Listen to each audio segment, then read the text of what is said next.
যথারীতি বামপন্থীরা মাঠে নেমে পড়েছে। এটা ওদের বহু পুরানো খেলা।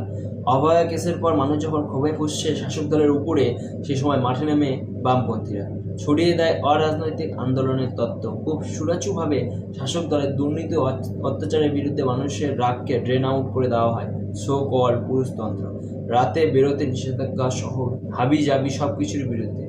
মানুষের সেই উত্তেজনাকে আক্ষরিক অর্থে ছায়ার সাথে কুস্তি করিয়ে নিউট্রালাইজ করে দেওয়া সেবার মাননীয়ার গদি রক্ষা করা কমিউনিস্টরা।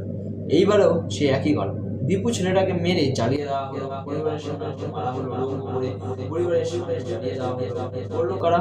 একটা নির্দিষ্ট সম্প্রদায় যারা অনবরত অন্য ধর্মের বিরুদ্ধে কটূক্তি করলেও তাদের নিজের ধর্মের বিরুদ্ধে কোনো কথাই তারা শুনলেই হত্যা করে। আর সেই হত্যার নিদান দেওয়া হচ্ছে তাদের ধর্মগ্রন্থে। যদিও দীপু এমন কিছুই বলেননি, সেটা আলাদা প্রসঙ্গ। খুব স্বাভাবিকভাবে মানুষ আবার গর্জে উঠল। এত নৃশংস অত্যাচার সহ্য করতে পারলো না। রীতিমতো চোখ বুজে থাকা মানুষটাকেও বলতে শুরু করলো হিন্দুদের অধিকারের কথা।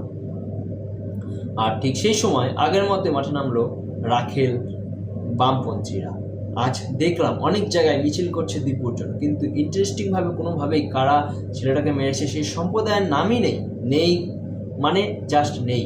তথাকথিত মৌলবাদ, ফ্যাসিবাদ, সাম্প্রদায়িকতা ইত্যাদির বিরুদ্ধে গল্প মানে সে নির্ভয়ের মতো ছায়ার সাথে কুস্তি করিয়ে নিউট্রালাইজ করে দেওয়া হচ্ছে সাধারণ মানুষের ক্ষোভকে।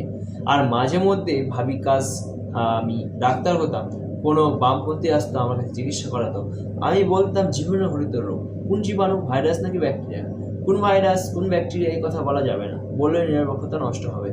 আমরা সব জীবাণুর বিরুদ্ধে লড়াই করি, কোনো একটি নির্দিষ্ট জীবাণুর বিরুদ্ধে করে জীবাণু নিরপেক্ষতা নষ্ট করা উচিত হবে। কিংবা কোনো বামপন্থীকে সাপে কাটতো, আসতো চিকিৎসা করাতে, বলতাম নির্দিষ্ট কোনো সাপের বিষয়ের বিরুদ্ধে প্রতিষেধক দেওয়া যাবে না, নির্দিষ্ট কোনো সাপের নামই মুখে নেওয়া যাবে না, বলতে হবে সাপে কামড়েছে, আমি সব সাপের বিরুদ্ধে। আমরা নিরপেক্ষ।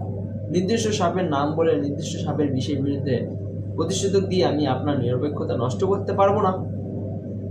সিরিয়াসলি, যারা ডাক্তার আছেন তারা একবারও সুরগুলোর সাথে এমন করতে পারেন, কিন্তু তাহলে একবার মাত্র বুঝবে ওরা নিরপেক্ষতা নামে যে কাজগুলো করে সেটা ঠিক কত বড় ভণ্ডামি আর আত্মঘাতী।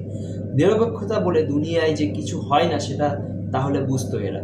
অবশ্য বুঝেই বা কি করবে? গলায় দড়িত বাধা আছে পেট্রো ডলারের কাছে। যতক্ষণ না নিজেদের ওপর আঘাত আসছে ততক্ষণ পর্যন্ত মালিকদের সার্ভিস দিয়ে যায় ওরা বাধ্য।